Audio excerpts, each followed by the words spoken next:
আমজনতা কি ভাবছে? সরকারি পরিষেবা কতটা পেয়েছে? শিক্ষা ব্যবস্থা কতটা এগোলো?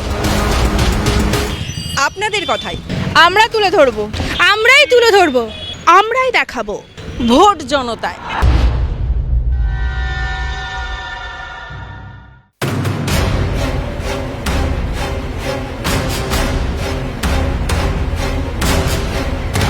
भारत माता की, भारत माता की, भारत माता की, भारत माता की। बीजेपी जिंदाबाद, जिंदाबाद, जिंदाबाद, जिंदाबाद, जिंदाबाद।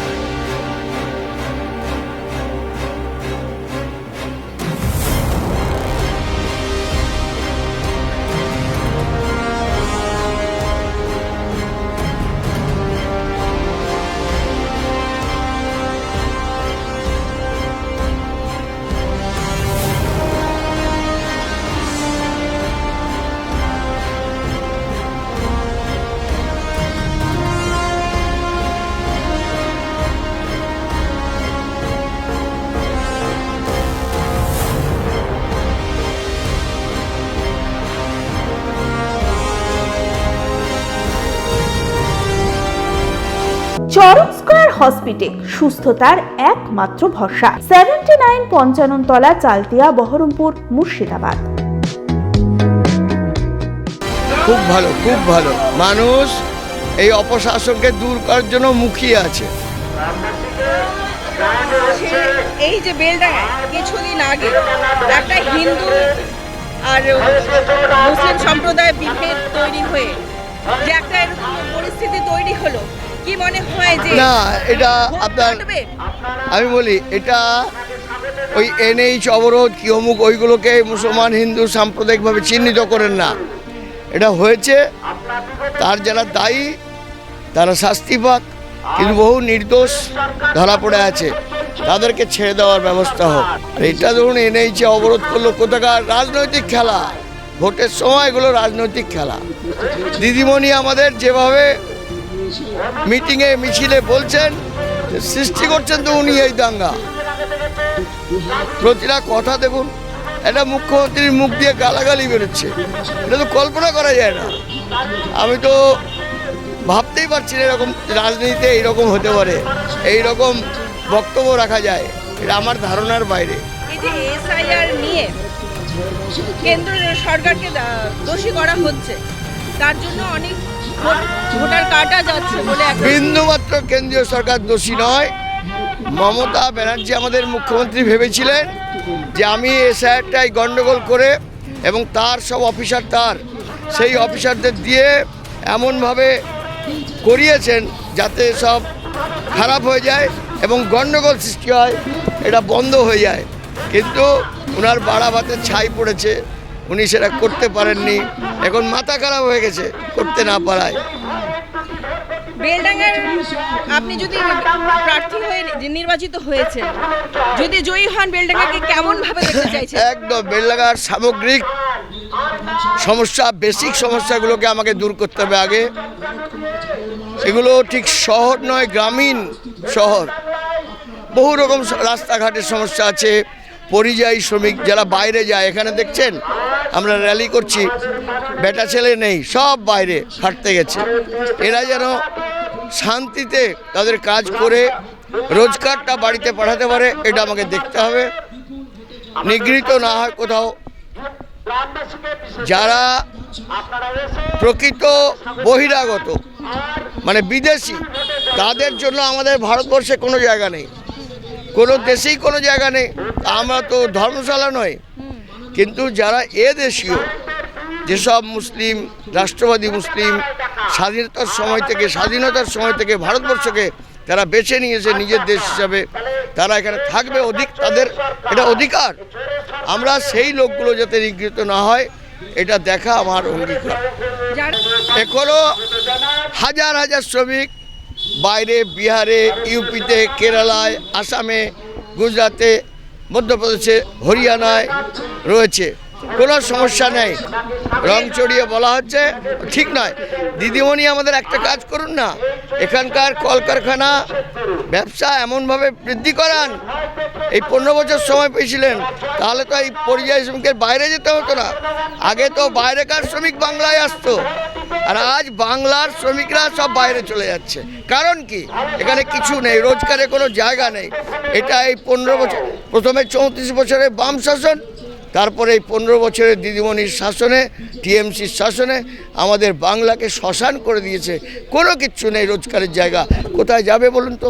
এরা বাইরে যাবে, এবং বাইরে গেলে আগামী দিনে পশ্চিমবাংলায় আমাদের সরকার প্রতিষ্ঠিত হবে, হলে আমরা এটা সব দিক কর্মক্ষেত্র কতটা? একদম কর্মক্ষেত্র যাতে এখানে তৈরি হয়, সেটা আমরা 100% চেষ্টা করব এবং করব। কি মনে হয় মানুষ এই মুহূর্তে কেন আপনার সাথ দেবে? মানুষ সেটা আপনি ভালো বুঝছেন, ঘুরছেন তো কেন দিচ্ছে। আমি অভিভূত। মানে অনেকে বলে না যে মানুষ খেয়াল রাখে না, মানুষ খেয়াল রাখে। আপনি বেলডাঙ্গাতে ঘুরছেন,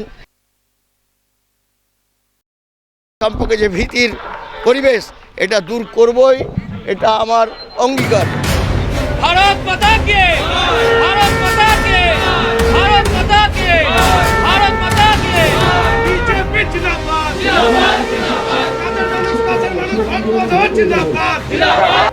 কি মনে হয়? প্রচুর ভোটে জিতবে।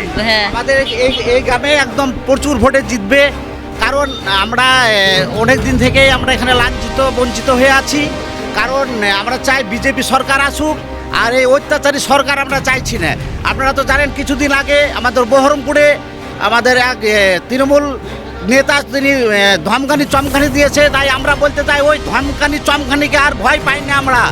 তাই আমরা বলতে চাই তোমরা ভয় দেখে করছো শাসন, জয় দেখে নয়। ওই ভয়ের টুটি ধরব টিপে করবো এবার লয়, আমরা সারা বাংলায় এনে দিব এই ভারতীয় জনতা পার্টির জয়। পাল্লা ভারী হয়েছে এখনো।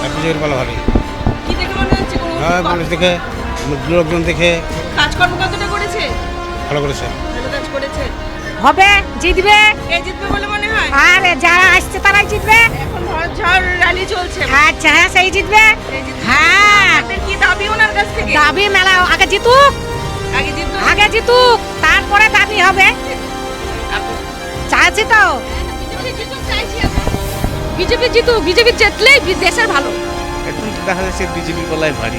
কিরকম কেন মনে হচ্ছে? কতটা উন্নয়ন কি করেছে? এই যে উন্নয়ন টিএমসি কিছুই করেনি, এখন বিজেপিরা কি করছে সেই যে দেখা চাইছেন আপনারা পরিবর্তন? আমরা চাইছি করব। কারণ যে সরকারের হাত ধরে কোনো এখানে উন্নয়ন হয়নি, সরকার পরিবর্তন হলে মনে হয় আপনাদের কিছু কাজ হবে। কিছু কাজ হবে, তাই মনে হয়। এইটাই মনে হচ্ছে। কোনো কিছু যদি নতুন হয় তাহলে তার সিস্টেম লজিক কিছু তো বদলাবে না। এবার এই সরকারের শাসন তো অনেক বছর ধরে দীর্ঘদিন চলছে, এবার অন্য কিছু আসলে তো তার মানে কি হলো, প্যাটার্ন হোক কিছু হোক, তার তো কিছুটা হলেও পাল্টাবে। মানে তার ব্যক্তিগত যেটা আছে সে তো অন্যরকম চাইবে, যেটা হয়েছে এটা আরেকটু উন্নত হলে ভালো হতো। কি এরপর যে আসবে সেও বলবে যে আরেকটু উন্নত হলে ভালো হতো, এটাই আর কি। বদলাচ্ছে রাজ্য। ওরা চালাইছে, ওই তো সব চোরের দল, যা বলবো সব চোর। ওরা সব পার্টি ওরা চোর, যে নেতাই হোক। আমি যা বলবো ফুল কথা বলে দেবো সামনাসামনি, আমি পেস্তে কথা বলবো না। তাতে কোনো আমার উপকার করে না, উপকার মানুষও করে না, সাধারণ লোক মরছে, আর ওরা পকেট বোঝাই করে মজা লাগছে। আর ধুমকারে দেখাচ্ছে যে ভালো কথা বলতে গেলে অন্যায়, সেখানে প্রতিবাদ নাই, তাহলে সে জায়গায় কথা বলবো না। আমরা সেইভাবে সাধারণ কষ্ট করে থাকি, এটা হলো সমর্থ। এই ছেলের কি মনে হয় 2026-এ যে বিধানসভা নির্বাচন, এই নির্বাচনে যে রাজ্য সরকার এই মুহূর্তে যে যারা শাসক দলে রয়েছে তাদের পরিবর্তন হবে? হতে চেষ্টা করছি।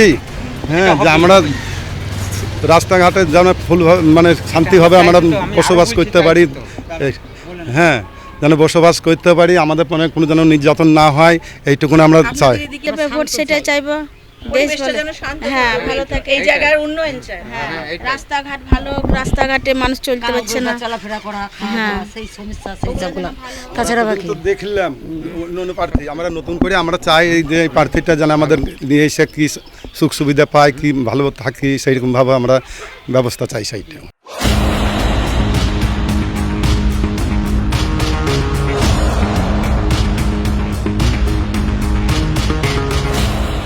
আমজনতা কি ভাবছে? সরকারি পরিষেবা কতটা পেয়েছে? শিক্ষা ব্যবস্থা কতটা এগোলো? আপনাদের কথাই আমরা তুলে ধরবো, আমরাই তুলে ধরবো, আমরাই দেখাবো ভোট জনতায়।